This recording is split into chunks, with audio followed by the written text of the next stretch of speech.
My fiancée publicly mocked my family at dinner, so I called off the wedding and bought the restaurant she could never afford to enter. I'm a 29-year-old guy, and for most of my relationship, I genuinely believed my fiancée, Vanessa, respected my humble upbringing, even though she was born into a world of polished silverware and private drivers. I kept telling myself that love wasn't about where you came from but who you chose to stand beside. That belief felt solid, until the night everything quietly cracked.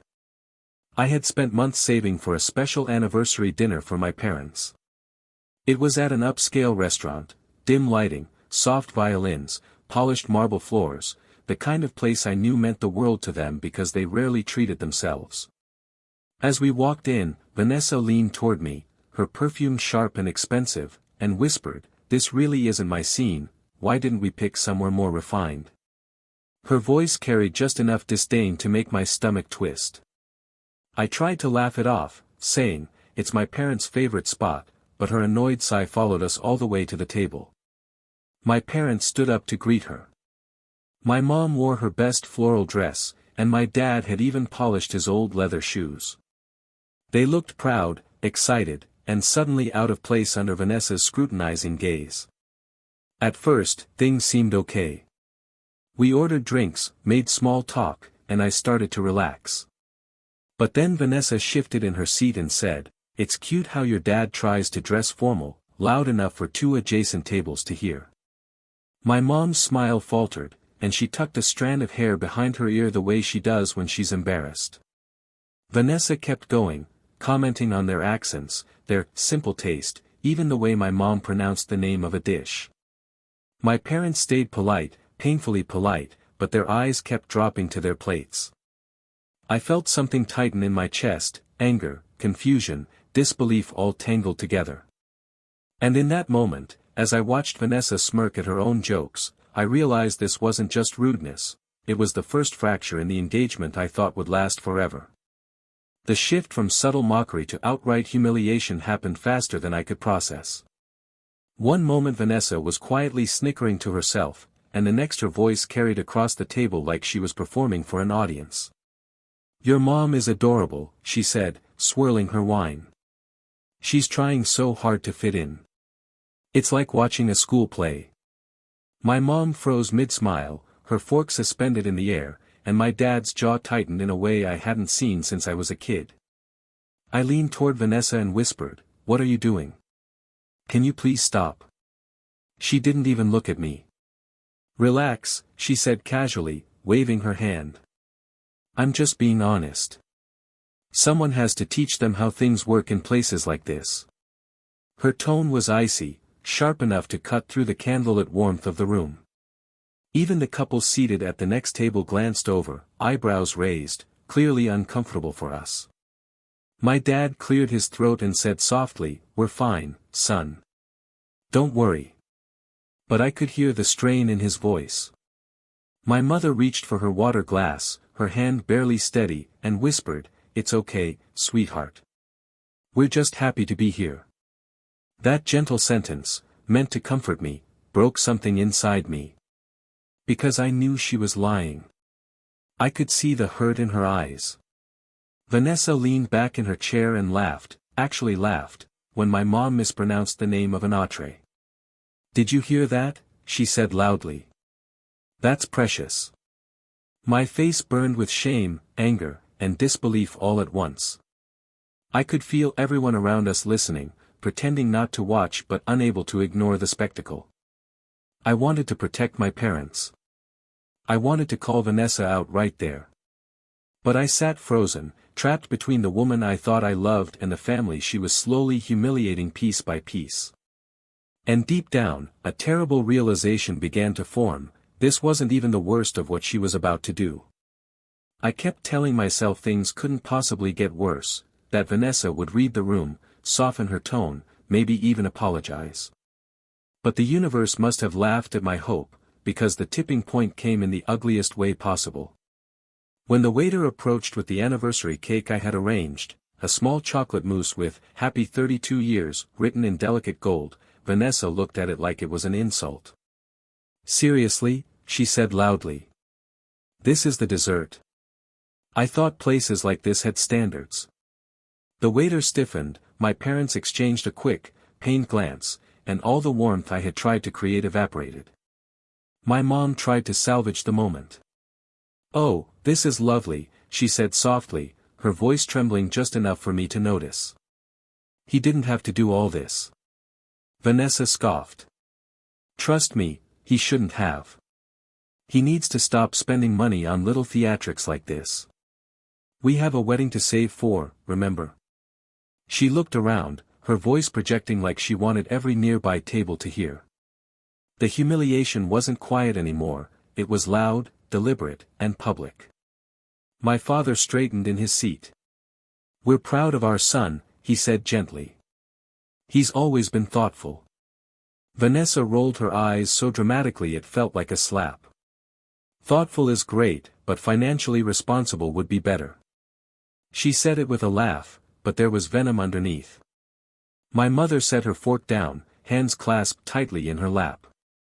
My dad looked down at his plate, shoulders slumping in a way that made him look older than I'd ever seen him. I excused myself from the table, murmuring something about the restroom, though I could barely breathe.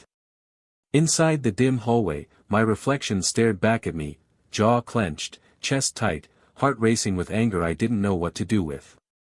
I replayed each red flag I'd brushed aside, wondering how I'd missed all of this. And when I walked back to the table moments later, something inside me had already snapped, even though the night was far from over.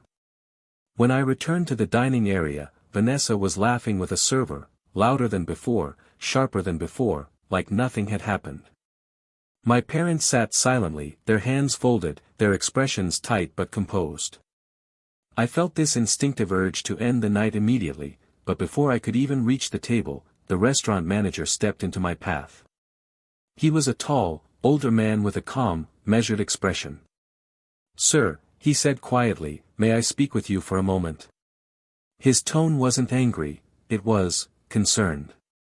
We stepped aside near the bar where the lighting was dimmer. He lowered his voice. "I'm sorry to intrude, but I thought you should know, your fiancée spoke to my staff earlier." My stomach dropped. "What did she say?" I asked, bracing myself. He sighed softly. "She told them she was slumming it tonight to entertain your family. She said she couldn't wait to marry upward." Those words burned through me. "She said that?" "Yes," he replied. "And she also tried to get a discount by saying your father was embarrassing her." My staff refused. It made the situation uncomfortable for everyone. My pulse pounded in my ears. It felt like someone had knocked the wind out of me. I stared past the manager at Vanessa, still laughing, still oblivious, while my parents sat there trying so hard to hold themselves together. "I'm sorry," he added. "Your parents seem like very kind people. They didn't deserve that." His voice was gentle, but the truth in it cut deeper than anything Vanessa had said all night. I thanked him quietly and assured him we'd finish the evening without further trouble. He nodded, gave me a sympathetic look, and walked away. As I headed back toward the table, each step felt heavier than the last. The woman I thought I knew, the woman I planned to marry, hadn't just disrespected my family. She had mocked them behind my back, weaponized her privilege, and lied with ease. And I knew, without a doubt, that the confrontation I'd been avoiding was now inevitable, even if I wasn't sure I was ready for what it would bring. I walked back to the table with a calmness I didn't actually feel. Everything inside me was twisting, anger, disappointment, disbelief, but on the surface, I must have looked strangely composed. Vanessa glanced up at me with a fake sweet smile, the kind she used whenever she wanted to appear charming. "There you are," she said lightly. "You missed my hilarious story." I didn't respond. I just pulled out my chair, sat down, and looked at my parents, who were doing everything in their power to pretend they weren't deeply wounded. I cleared my throat. "We need to talk after dinner," I said quietly. Vanessa laughed. "Oh, God. What now? Did your mom mispronounce another dish?" My mom stiffened, and my dad put his hand over hers, squeezing gently. "Enough," I said, my voice low but firm. "Stop talking about them like that." She blinked at me, offended. "They're adults, they can handle a joke." "That wasn't a joke," I replied. "It was cruelty." Her smile vanished instantly. "Wow," she said, leaning back in her chair. "So now I'm the problem. I try to help your family elevate themselves and suddenly I'm the bad guy." My father's fork clinked softly against his plate, one small sound that somehow made the moment feel heavier. I exhaled slowly. "You embarrassed them. You insulted them. You mocked everything about them." Vanessa scoffed. "Please. They should be grateful I'm marrying into this family at all. You're lucky I'm trying to level you up." Those words echoed like a slap. My mother's eyes filled with hurt she tried to hide. My father's face hardened, not in anger, but resignation, like he'd seen enough. I pushed my chair back. "The wedding is off," I said quietly. Vanessa's jaw dropped. "Don't be ridiculous," she snapped. "We're getting married. You're just emotional." "No," I repeated. "I'm done being disrespected. And I'm done letting you disrespect them." Her face twisted with rage, eyes narrowing as she hissed, "You'll regret this. I promise you that." And with that final threat hanging in the air, I realized the night wasn't ending, it was only beginning. I thought calling off the wedding would be the end of it, a painful, humiliating night, but one that would eventually settle into silence. I was wrong. Vanessa didn't just walk away, she detonated. Before I even reached home, my phone lit up with messages from mutual friends demanding to know why I had emotionally abused her during dinner. My stomach twisted as I scrolled through her posts, dramatic captions, blurry photos of her crying, vague accusations about a toxic partner who let his family attack her. It was a complete rewrite of reality, crafted to make me look like the villain. My best friend Josh called immediately. "Dude, what the hell happened? She's saying you snapped on her." I ran a hand down my face. "None of that is true, Josh. She humiliated my parents." "She's saying your mom insulted her first," he interrupted, sounding unsure. "My mom?" I nearly laughed. "She barely said 10 words all night." As I explained what actually happened, I paced my small living room, replaying every detail. Shame clung to me like smoke. Not because I ended the engagement, because Vanessa had twisted the knife deeper by attacking the only people I cared about. My parents had already called twice, leaving soft, worried voicemails. "We just want you to be okay," my mom whispered in one. "Please don't blame yourself for any of this." Hearing her voice like that broke me. Over the next few days, Vanessa escalated. She made cryptic posts about escaping financial manipulation. She hinted that I was unstable and dangerously controlling. Friends I'd known for years messaged me asking if I needed help. Others distanced themselves. I felt my world closing in, every corner shrinking, every breath heavier. One night, sitting in my dark apartment with the curtains drawn, I finally admitted the truth: I wasn't just hurt. I was devastated. Humiliated. Alone. Vanessa had taken the worst night of my life and turned it into a public spectacle. And in that hollow silence, I realized something terrifying: this was only the beginning of whatever she planned next. 3 days after Vanessa's online smear campaign reached full speed, I got a message from someone I never expected to hear from, her old friend, Lila. We'd never been close, but she'd always been polite at gatherings. Her text was short: "Can we talk? You need to know something." For the first time in days, I felt a strange flicker of hope: maybe someone finally saw through Vanessa's performance. I called her immediately, my hands trembling slightly as I held the phone. When she answered, her voice was cautious. "I shouldn't even be telling you this," she began, "but what Vanessa's doing is messed up. And it's not the first time. I sank onto my couch. What do you mean? Lila hesitated, then sighed. Vanessa targets people. Men. Ones she thinks are financially stable or easy to manipulate. My heart thudded painfully. That's not possible. We were together for years. Exactly, she said. Long enough for her to get comfortable. Long enough to plan things. I stared at the wall as she continued. She's drowning in debt, okay? Credit cards, personal loans, all in her name. She's been trying for years to find someone who could financially upgrade her. She even dated a surgeon before you, until he found out she forged his signature on something. What? I whispered. Yeah. She tried to get him to sign a prenup that protected her assets and gave her access to his savings. When he refused, she bailed. Then she found you.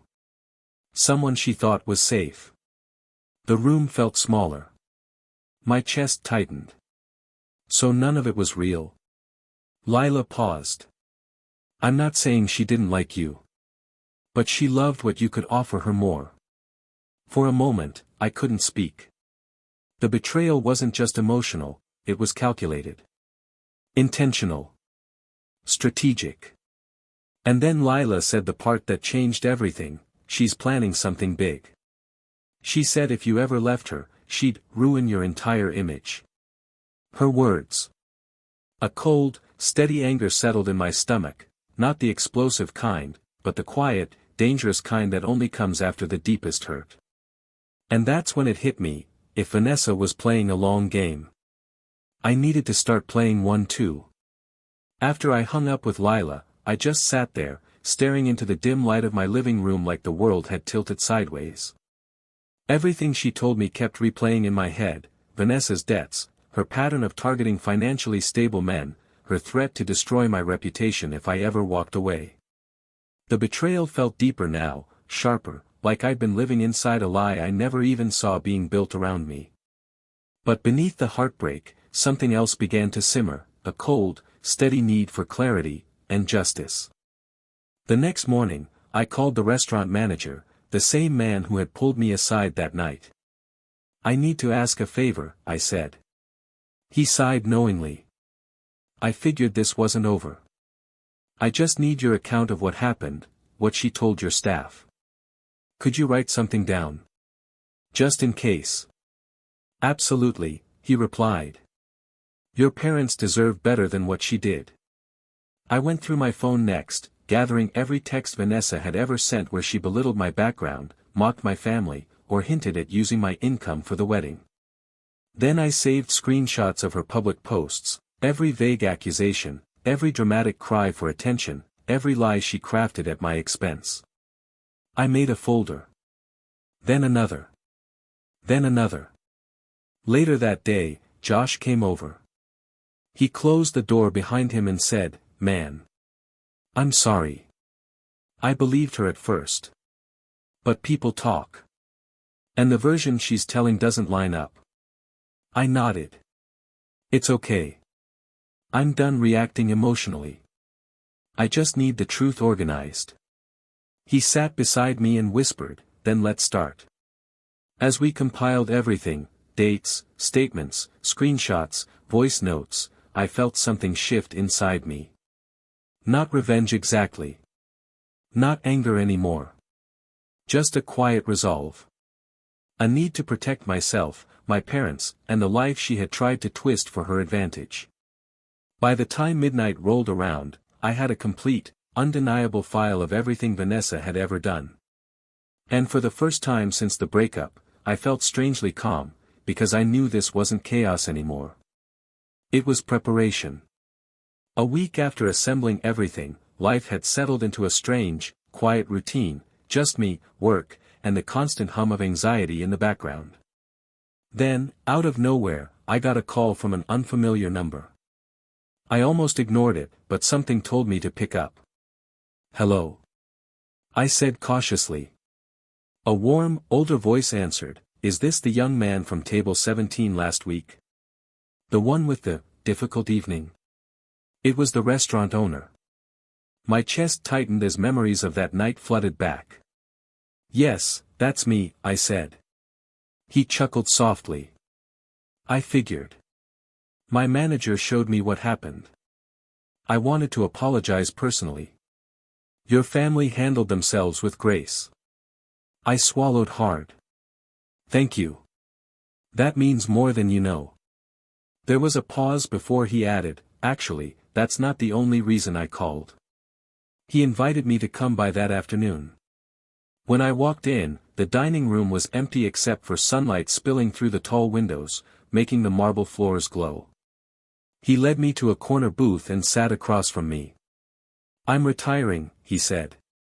"And I've been quietly looking for someone to take over the place. Someone who values dignity and humility." He studied me for a moment. "After what I saw, I think you're that person." I blinked, stunned. "Me? I don't know anything about running a restaurant." "You know integrity," he replied. "The rest can be learned." He explained the details, how he built the place from nothing, how he wanted it handled by someone who wouldn't turn it into a pretentious playground for the wealthy. The offer wasn't charity, it was an opportunity built on principle. And because of my savings and investments, I actually had the means to consider it. As I sat there, listening to him describe handing over the keys, a strange realization settled over me: the place where my fiancée humiliated my parents, could become something entirely different. Something ours. Something beautiful. And for the first time since the breakup, a spark of possibility flickered inside me, just as Vanessa's shadow prepared to cross my path again. Word of the restaurant offer spread faster than I expected. I hadn't even made my final decision yet when my phone buzzed with a message from a number I had muted: Vanessa.